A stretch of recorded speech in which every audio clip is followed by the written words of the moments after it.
Hello and welcome or welcome back. If you're new, my name is Jen, and in this video I'm going to be answering your questions. You guys had submitted questions about 2 weeks ago, so I have them all written down here. We're just gonna jump right into them, and hopefully this will be a way for you guys to get to know me a little bit better. We're gonna start out with the Disney questions and then kind of get into some of the harder ones. First question, what are some of your grail collectibles? So, grail meaning like the ultimate item that I would like to have, and I do have several.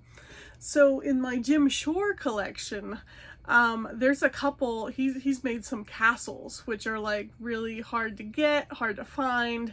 Like one of those would be amazing. As far as a Loungefly bag, I really someday would love to have the Peach Dragon bag. But yeah, that sells for several $100s. There's a couple pins that would be really cool. I know Artland had a Robin Hood crest pin, but I mean, even at its retail price, it was a little on the pricier end, and now of course that it's sold out, you know, it's several $100s on eBay. But that would be cool to add to my Robin Hood pin collection. Okay, so next one is favorite Disney movie slash characters slash sidekicks. And then it also, another question was, if you could only watch one Disney movie for the rest of your life, which one would you choose? Oh, okay, so for that one, I know my definite answer for a non-Disney movie. You ever have like those movies that you just kind of put on in the background for like just background noise?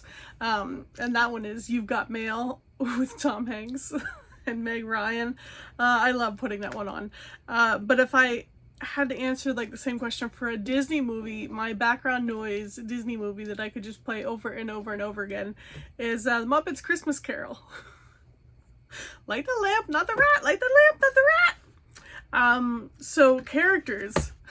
Rizzo from the Muppets is my favorite character, the rat. I love him. So sidekicks, Rizzo could fit into that as well. I've always had a soft spot for Mushu. I just think Mushu is hilarious. If you could design your own Loungefly, what theme slash character would it be, and what would you want it to look like? So a cosplay Rizzo would be pretty cool. If I had to do like a whole movie theme, I think it would be fun, and I doubt they'll ever do one. But Muppet Treasure Island. When the rats get there, they're like a little tour guy, like, welcome to Muppet Treasure Island. So anyway, Muppet Treasure Island. And again, another cute movie. I think that could be a super fun bag because you got like the whole theme of like an island and a pirate ship. I don't know, you could do a lot with that. How many times have you been to Disney, and when's your next trip? My mom and my grandfather took me to Disney when I was like 2 or 3. I have no memory of it, but there are some pictures. I have no idea where they are. So, and I'm 3 years older than my sister, and my sister has never been to Disney. So I know that they took me before she was born. So that was my first trip. My second trip was in 8th grade. I went with the band. I was in marching band, played the flute. So it was a band trip. We actually marched and played like in Epcot. And I remember, because we were behind, you know, I don't say like behind the scenes, but you know, behind the fence, like whatever the back lot kind of thing is, as we were getting in formation and getting lined up and ready to, you know, march around Epcot. And I remember like the rule, very strict, was, you know, no taking pictures back there. I wish I remembered more about it now, but it just was so long ago. So I do remember, you know, spending the day in Epcot. That's the only time I've been to Epcot, well, was on that trip. And we spent a day in the Magic Kingdom. And we also performed at halftime at the Rose Bowl. I just remember it being like 90-some degrees, and our band uniforms, you know, was like long sleeve, super heavy. And it was always our strict policy that when you're in the stands, I mean, you don't strip down at all. You know, you keep, you know, fully uniformed up. And maybe by like the third quarter, finally our band director's like, he's like, okay, you can, you know, so we would take like the top half of the uniform off, you know, we had our t-shirts under and whatnot, but we were dying. I do remember that. My next Disney trip was 2007 because we got married in 2006.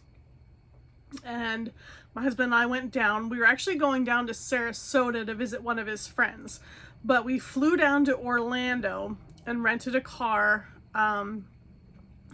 stayed at a hotel that was like $30 a night. I mean, there was a bed there so that we could go to Disney for one day. We just did the Magic Kingdom.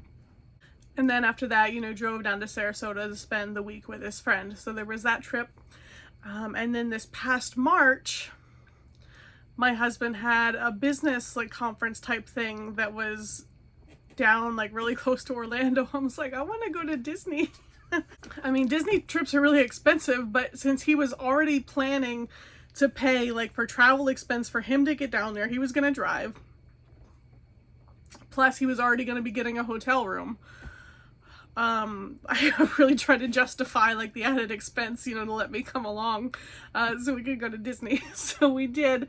We went down, you know, 2 days early. And we did a day at Magic Kingdom and a day at Hollywood Studios. And that was my first time ever at Hollywood Studios. And then, so the hotel we got was within walking distance to Disney Springs. So he would take the car on the days for his conference, and he would go to his conference, and I was free to, you know, lay out at the pool all day at the hotel or walk over to Disney Springs. So that was nice. And he has told me that he has signed up for this conference again next March. So we'll see. Might have to start working some more overtime hours, but we'll see if I can swing that again and tag along with him. Which Disney princess is your favorite? Oh, I don't know that I have like one specific one that like super stands out in my mind. If I had to pick one, I might say Snow White or Aurora, just going on the fact that like they would hang out and talk to the animals and the animals were their buddies. Like I love, like, there's those memes that say something along the lines of like, I just know I'm gonna die by petting something that I shouldn't, like that's gonna be me someday.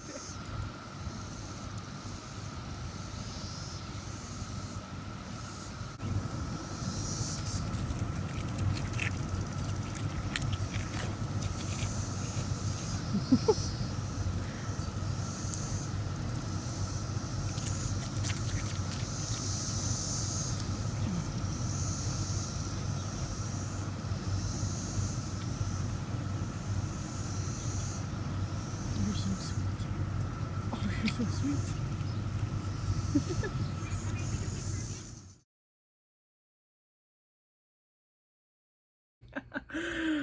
What Disney collection is your favorite that you have?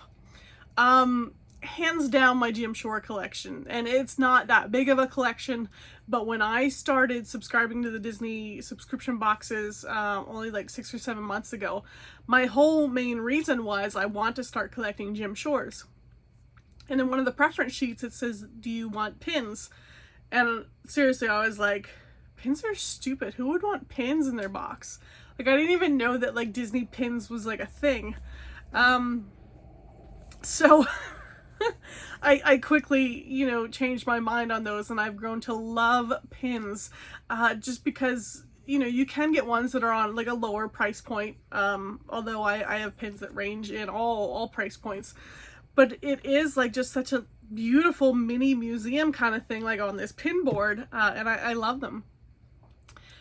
Same thing with the Loungeflies. So, like I said, I started getting the boxes because I wanted the Jim Shores. And at first, I'm like, what the heck is a Loungefly? And then I was like, who would want those? Those are so stupid. Like, it's a mini backpack. They're not, who would use a mini backpack? You see this now on my wall. So And again, I fell in love with them. Like, I think they're just like beautiful artwork with their creativity. And honestly, I'm not gonna lie, I wanted to start collecting Loungeflies because I thought they would make a really pretty background for when I do YouTube videos. So, and as you can see, I have quite a few on that wall there. So there will be a point where I'm really going to start limiting my Loungefly purchases to just really the bags that I really like artistically, creatively, creatively. There it is. And but yeah, I do think they look nice. I enjoy looking at them, and I do plan on using some of them. But my Jim Shore collection is the one that I love dearly. Just the artwork and the craftsmanship that goes into those, and I definitely want to continue building that collection. Okay, I think those are the Disney questions that we have out of the way now. The next one, it was an art question. It said, can you show us some DIYs, some do-it-yourself videos? Here's the thing with those. When I am doing an art project, 99% of the time, I'm following somebody else. So more than likely, I usually share like a time-lapse video of me completing a project. But then if you look in the description, I will always point you in the direction of like who I learned this from and who will do a much better job of explaining to you step by step how to do it. For the resin coasters, it's Dryer Days Art Studio. She has a YouTube page, she has a website, she sells supplies to do it, and she is one of the main people that I watched and just learned step by step from the beginning. Okay, what supplies do I need to get started? How do I do this? So yeah, so if I go to film me making like resin coasters or whatnot, I know that she is going to do a much better job of explaining what to do and how to do it. Whereas I'm just going to do a time-lapse video because it looks cool. I love watching time-lapse video of craft projects and things like that. Same thing with oil paintings. I'm usually following a tutorial, and I'll always link below like whose tutorial I'm following, whether it be like Kevin Hill or Justin Wozniak, you know, things like that. When did you first get into photography and why? Oh, who remembers the good old days with like film that you had to like pay to get developed? And I remember loving like taking pictures then, but I very specifically remember like just that nervous excitement of, you know, picking up your pictures that you had developed and just being like, oh, I hope there's just at least one really good picture in here, because you didn't know. So when it started to make the switch over to digital cameras, I think that was awesome. So I've always enjoyed taking pictures. And when the iPhones or any of the, you know, the smartphones started coming out with like the really nice cameras, I mean, 9 out of 10 times, unless you have like a really expensive, you know, real camera, the camera on your phone is like amazing. So for a long time I was just using my phone, and just especially like nature, landscapes, things like that. I just love taking pictures. And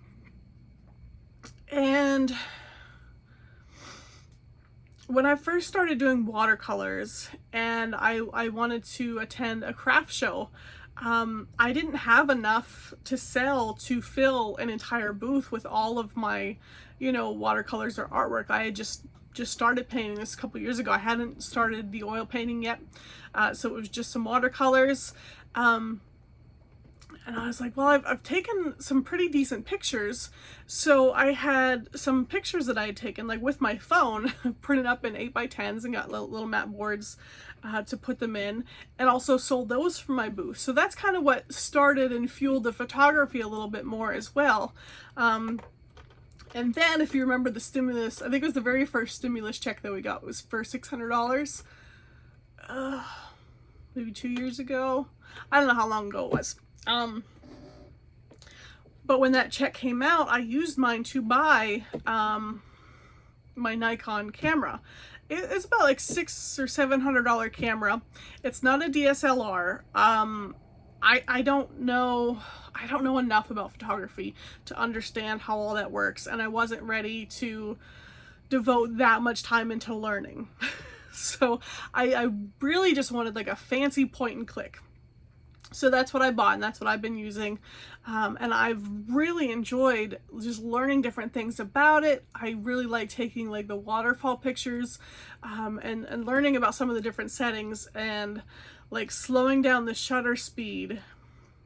So it leaves it open longer, so it gets that like that cool effects where, you know, the water is really, really smooth. Just things like that. But I do still, sometimes I'll take a picture with my phone and with that camera, and sometimes I still think the phone takes a better picture. So there's that. What kind of work do you do for a living?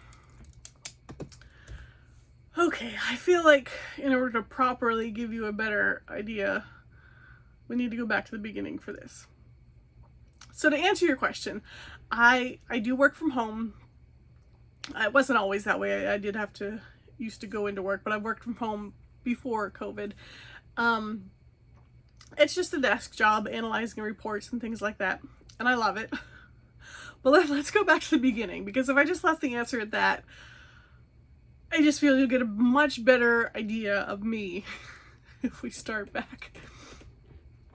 So when I was going to college, my dad really persuaded me, or told me I had to go to be a teacher, because I mean, he really did just want what was best for me, and he saw that as stability, work 9 months out of the year kind of thing.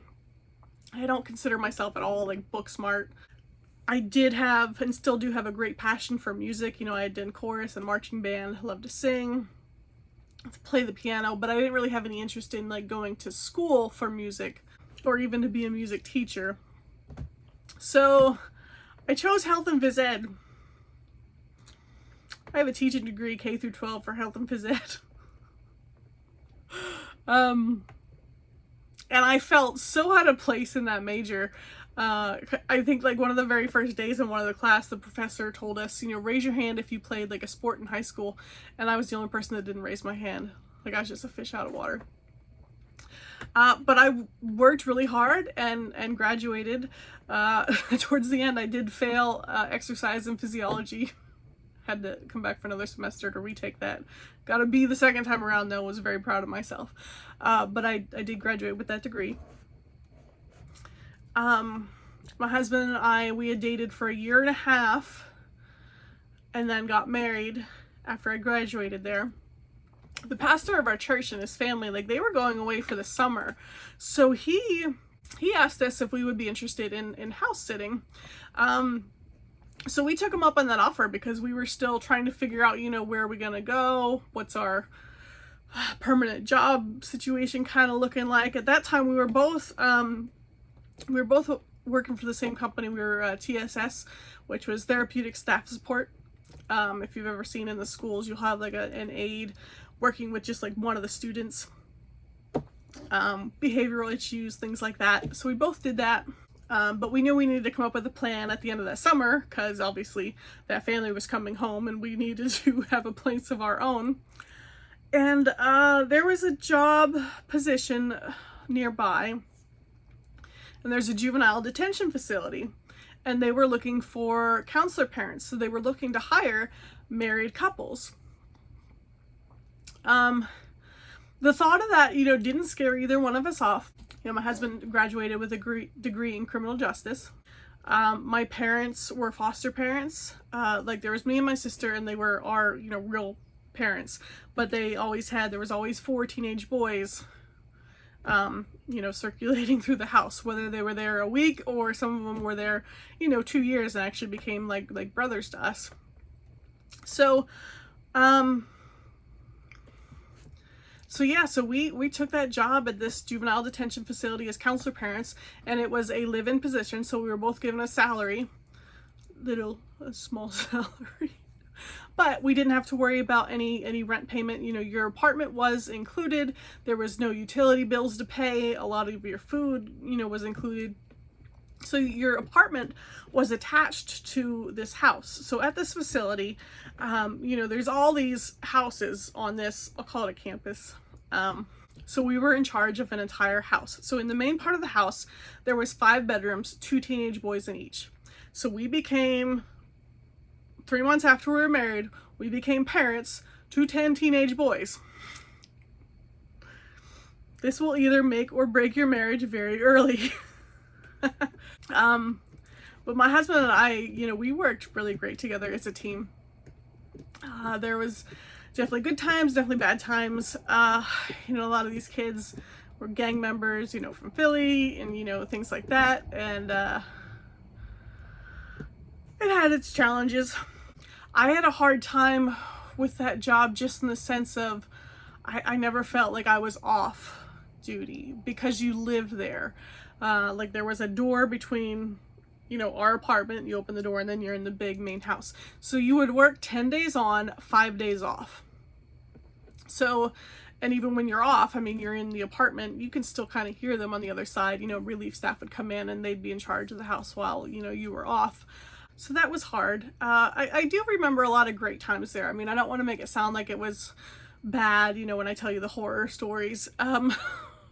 But, you know, really did try to give them a sense of family. And I think that's why they have the houses set up the way they do, or they did at that time. You know, all the, you know, once a day they would deliver, you know, coolers of food and things like that. So we would be cooking for them. We'd have the boys help. Around Easter, I remember doing an Easter egg hunt for them. So, I mean, that was fun just to see them kind of like put their guards down and just have a good time and be racing through the house, looking under cushions and in cabinets for little eggs with candy in it and stuff like that. So there was definitely good times. One of the worst moments there, we had a young man, I didn't remember, like I was only like 22 or 23 years old at this point. And he was a big kid. And I don't remember what set him off. It was like the smallest thing. It was so stupid, which I was just like, what are you doing? But I remember he's eating a peach yogurt. Because all of a sudden, he took this yogurt and he chucked it across the room. Like there was yogurt in my hair. Like 2 weeks later after this night, we're finding like yogurt in the curtains, like under, like it was just everywhere. But anyway, that was just the beginning of it. He then flipped the coffee table. My husband was there as well. Now we were required to wear panic buttons, and we were also trained in, you know, restraining them if necessary. But this was a big kid and he was just like going off. So, you know, we hit our panic buttons, which sends off, you know, a really loud alarm, which will send the supervisors to the house. And if there's any staff in neighboring buildings that can hear it, you know, they'll come. And the rest of the boys know that when that button is hit, they have like 10 seconds to get to their rooms, so they're not kind of like interfering or anything. So this really super loud alarm is going off. This kid is just going off. Flipped the coffee table, picked up one of the kitchen chairs, a big like wooden kitchen chair, smashed it into the kitchen cabinets. You know, there's wooden legs flying. And he's like kind of like 2 feet away from me, like screaming at me. And I was right in front of like our apartment door. My husband's like yelling at me to get in the apartment. Like he was fearing for my safety. And probably rightfully so, but I don't know. Like I probably should have listened to him and just gone into the apartment. I'm just not one to back down. I wasn't escalating it by any means, but I did just kind of stand there looking at him like, what are you doing? So anyway, the supervisors came and took him. All the rest of the, you know, the other guys came out, and they worked on a point system there and had like a point card, positive points, negative points. I'm like, okay, positive points, so let's start cleaning up this yogurt. And like I said, we were finding bits and pieces of this yogurt like forever in that living room. Anyway, and then the next following days, like this kid's mother calls me and reams me out because it gets my fault that her kids are like in trouble. I'm like, oh, it was a tough job. So then there was an ad in the paper. It was around the time I did actually start applying for teaching jobs. So I was watching the papers for positions and things like that, and there was a position at a YMCA for a camp and aquatics director. Now, I did have an aquatics background. For 5 summers, I had worked at water parks as a lifeguard. So I did have a lot of experience on that end. And as far as camp goes, I did work a summer at a residential summer camp. I was on the adventure staff. So that was like leading the kids in the high ropes course and caving, just different activities and things like that. And that position did require a health and phys ed degree. And I remember, like, I wanted that job so bad. Like, it just sounded like my dream job. And I remember pulling into the YMCA parking lot for that interview, and I was just so nervous because I didn't think that I had ever wanted anything more in my life than I wanted that job. So I did get that job, and I found out later, so there was some people that interviewed. So some people had aquatics experience and some people had camp experiences, but I was the only one that had, some of both. So that worked in my favor. So I was at that job for 3 years, from 2008 to 2011, and I loved it. I did, for a while. So I was in charge of all the pool stuff, as far as like I was in charge of the lifeguards, in charge of the programming, for the, water aerobics classes, swim lessons, things like that. I had an office there in the building, by the pool. And then, so for camp, we had a day camp program, which was usually run by, we have the, there's YMCA childcare. So we had a childcare department. So with day camp, a lot of times like a YMCA will run a day camp just like out of their facility. Well, right as I was coming on board, there was a local like physical camp, and it was an old rundown Boy Scout camp. So the buildings were like, not in the greatest shape, like at all, but there was, grounds there and things like that. And the YMCA struck a deal to be able to use those grounds to have their day camp program at, because the people that owned it now just wanted it for the timber. There's lots of acreage there. So that was really exciting to have like a physical camp where we could do archery and fishing. We would pay to have the pond stocked there. We call it the beach, but really it was just like the part of the creek that had like some sand there. But we would take them down to the beach every day, and they loved to play in the sand and get muddy and, swim in the creek and things. So I really, poured my heart and soul into building that programming up. And that was so much fun, just with my creative, spirit and loving that part of things. Like for Pirate Week, I remember getting like a ton of these like rocks and spray painting them gold and putting them in the creek. So we would like walk down and have like this treasure hunt, and they would be looking for gold.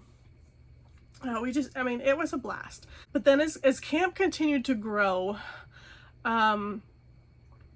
they had me get my CDL, and a couple other people in the building, the directors as well, so that we were able to, we had like one of the small buses, so a 20 passenger school bus. And as camp continued to grow, I would need to make 2 runs out to camp, which was like a half-hour drive. So I would take the first round of kids out and then come back at the second round of kids.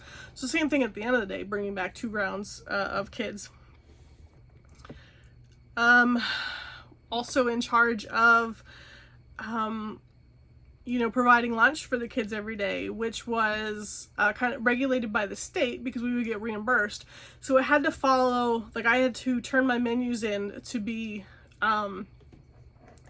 approved, so they make sure, the kids are getting their protein, their fruit, their, milk, vegetables, things like that. So I had to submit the menus, and then physically go to Walmart and purchase enough food to cook to feed 50 kids a day. So it felt like every 3 days I'm running to Walmart by myself with the bus, 2 shopping carts full of these groceries to take back out to camp. Just as camp continued to grow, like it was it was a lot with always coming up with like just new ideas. And I really felt like I was working 24/7. You know, they have that saying like, if you do what you love, you'll never work a day in your life. But I didn't find that to be true. I found it more that if you do what you love, you're gonna work 24/7 the rest of your life.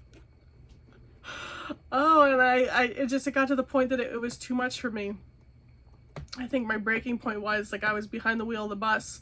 I was doing so many runs on the bus. I think I was behind the wheel of the bus for like 5 hours a day, but still expected to do just, I don't know, for me it was too much. And I remember being behind the wheel of the bus getting ready to take kids back to the Y, and the service desk person called me and said, well, one of your lifeguards just called off sick, and so it was on me to, you know, like fix it. I'm like, what do you want me to do? So I kind of had a meltdown from there, and I'm like, look, this is gonna be my last summer. So I kind of put in my notice there before I had a plan. And to me, like I said, like that was my dream job. So I'm like, well, where do I go from here? So again, just watching ads, I'm like, okay, I need to find a job quick. And here, FedEx was looking for drivers, and I had my CDL. So it was really like I needed a job to go to, since I kind of quit without a plan. So I drove for FedEx for 6 months. During that time, I had also applied for this job that I do now, you know, analyzing the reports and stuff. And I wasn't even sure what the job was, but my husband's sister had worked for the company for like 10 years, you know, and she spoke highly of it. So I had applied for that. So here I went from driving for FedEx to, you know, this job here that I do now. And it's interesting because if I would have had a job like this right out of college, I always would have been striving for that dream job. Like, I'm almost glad that I got that out of the way to know that I am much happier with what I'm doing now. Do I possess leadership qualities that would make like a decent supervisor? Sure. Do I have any desire to be a supervisor? No, I do not. I love, like with my job, I don't have to talk to anybody. I mean, I have my supervisor, and you know, we have team meetings and things like that online. But I'm not like talking to customers all day long. I don't have to take any complaints or phone calls. It's just me and my computer doing my work, and I just could not be happier. Now I kind of like the quote, like, live more, work less. Although that might sound weird because I know like I'm a workaholic. And then, so I do still talk about FedEx as well. So I do work at FedEx part-time. I'm only there like 2 days a week in the mornings. Like this morning I got up at 3:45 a.m. But the reason I've stuck with that so long is because at FedEx, not as a driver, but if you work like in the terminal there, I'm a package handler. Once you hit 1,000 hours, even though you're only part-time, you can get health benefits through FedEx. And it's a lot cheaper out of pocket than what I'm paying with my other job. So I stuck it out and actually just hit my 1,000 hours a couple weeks ago, and I'm working on changing all those benefits over, and hopefully everything that works out. So what do I do for a living? I sit at my desk and I analyze reports, and I love it. And that is why. That has kind of been my journey. Like, if I can do this job till I retire, I would be perfectly fine with that. I love working from home. I love that there's no commute. It just kind of adds that much more time to your day. It kind of gives me the freedom to, okay, shut the laptop at night and then, you know, do my artwork or paint or things like that. And I do like that it's the type of the job that once I close that laptop, my mind is not on work at all. Whereas, you know, some of the other jobs I've had, that wasn't the case. I would come home at night and still be thinking about, you know, different activities or planning or this or that or this deadline. Whereas I don't have that anymore, and just for my mental sanity, I really do love it. What motivated you to have your YouTube channel?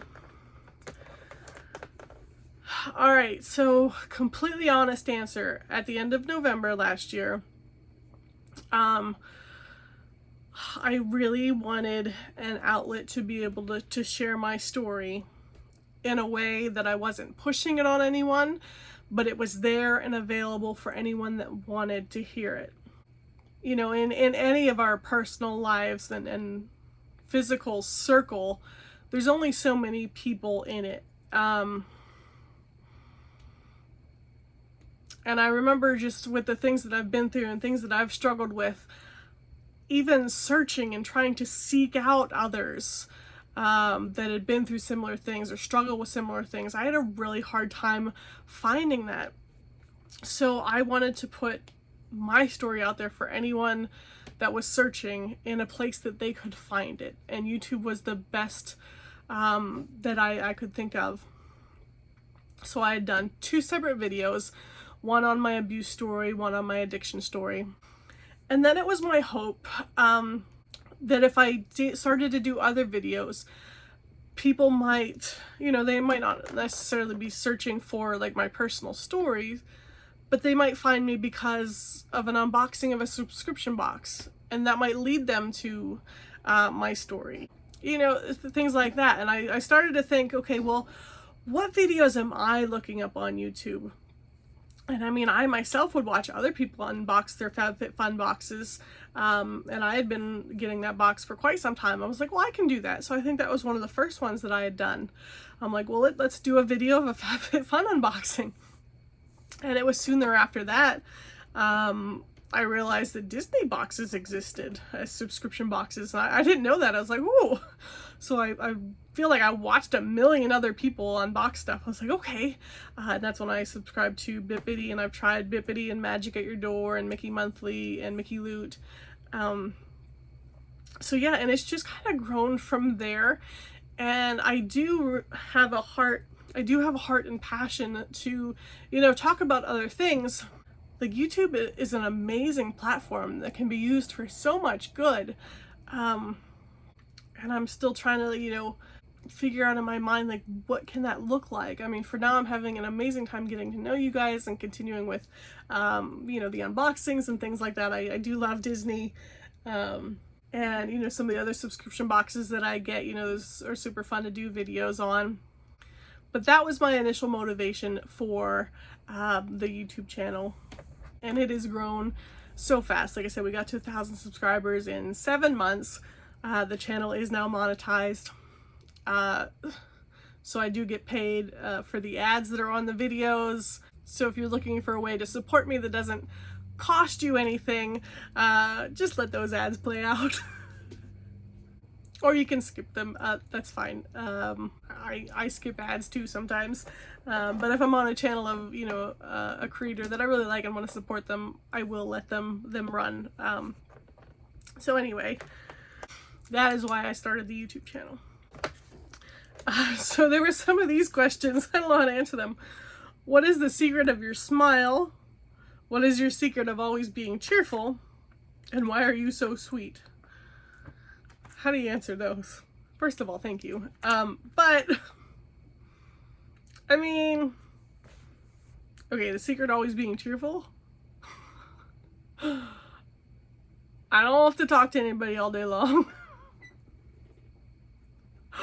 I mean, you understand, if you're out and about, you have to go to your job and you're around people all day long. And not that being around people is bad, but it can be taxing. I don't have that. There's some days I don't leave my house for several days in a row. Yeah, I mean, I just consider myself, I don't know what the right word is. I don't want to say lucky or blessed. You know, we do want children. We're still trying. There's the whole, you know, we're going to start infertility treatments again. But, you know, I'm going to be 38 years old next month. And part of me does still kind of feel like, you know, I see friends of mine that are similar age and, you know, they have 3 kids, which is wonderful. And they have, you know, this amazing life. but obviously, you know, their day fills up with school, soccer practice, this and that. And I just, sometimes I do feel like, you know, when am I going to feel like an adult? Like, I don't know. I mean, maybe that's a whole nother discussion. So yeah, I mean, there's just not a lot of stressors in my life. And I probably shouldn't say that out loud because I'll jinx something. I think they said that in church like a couple weeks ago. They said either you're just coming out of a really rough patch, you're in the midst of one, or get ready because one's coming. But yeah, the question, why are you so sweet? Well, I only have to be, like, some days this is like my only human interaction right here. If you put me in a room full of people, I don't want to say that I'm not sweet. I might not be the people person you think I am. And what I mean by that is I'm perfectly content just to like be on my own in the corner. All right, and the last question, where did it go? This was an interesting question. What advice of any kind would you give to your subscribers? That's a loaded question. What advice of any kind? So if I could share anything with you, and I did think about this one, so I'm going to narrow it down to one thing. My word of advice for you today. I heard this explained recently, and it just struck a chord so deeply with me because it made so much sense. So imagine this spectrum, and you're here in the middle. So if somebody gives you like praise or a compliment, like how high up does that spectrum, like does that shoot your confidence? Like does that just put you on cloud 9 for days? Or does it just kind of, you know, move you a little bit, like a healthy amount? And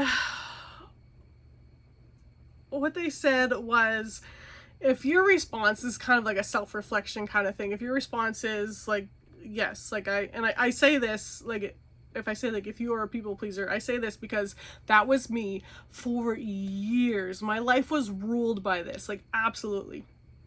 So if you're like a people pleaser, doing things strictly for the Facebook likes, or the attention, things like that, and you know, compliments and praise just put you on cloud 9. On the flip side of that, any bit of criticism just devastates you to that same level on this side. And that was me. Like I said, pretty much my entire life. It just rocked my world. You know, it could be anything. I mean, somebody beeps at you or flips you off in traffic. Like, I would have anxiety over that for days. Like, it just bothered me so much. And you really want to get to that place where you're steadfast in your identity in terms of praise and compliments. Like, okay, thank you, fine, you know, you're here. Somebody attacks you verbally, criticizes you, things like that. You are so steadfast in knowing like who you are, what you stand for. You know, it might knock you off your balance like a little bit, but not enough that you're like shooting way down here. It's like, okay, and we're right back. And if you can get to that point, you know, steady, like in the middle, like that just changes. You can live so much more freely. Like I can't even begin to explain how badly that affected me for so many years, because I was that people pleaser, just trying and striving to be good enough and never feeling like I was. And there is no magic button to be able to help you get to that middle. I mean, it'll be different for everybody. And I mean, again, like with my life story and everything, these last couple of years have been some intense therapy. But if I had to culminate that all together into one, I mean, that was a huge takeaway for me. So just being able to live in that middle solid ground has been so freeing. And I'm actually glad that I never tried to really like start a YouTube channel while I was still in that like I'm much more confident being like here in the middle, because while praise and compliments are, you know, nice and appreciated, it doesn't like put me on cloud 9 for days, like in an unhealthy way. Or if there's any criticism, it's not, you know, it's like, okay. So kind of putting yourself online out there, you kind of want to be in that middle place. So, I mean, that was a lot, but that, if I could give any advice today, like that is what I would share with you. So those are all of the questions. Thanks for sticking in there with me. Hopefully you know me a little bit more now. If you have any more questions, feel free to ask them. We can do another video if you have more questions. But I hope you enjoy your day, and I'll see you next time. Bye.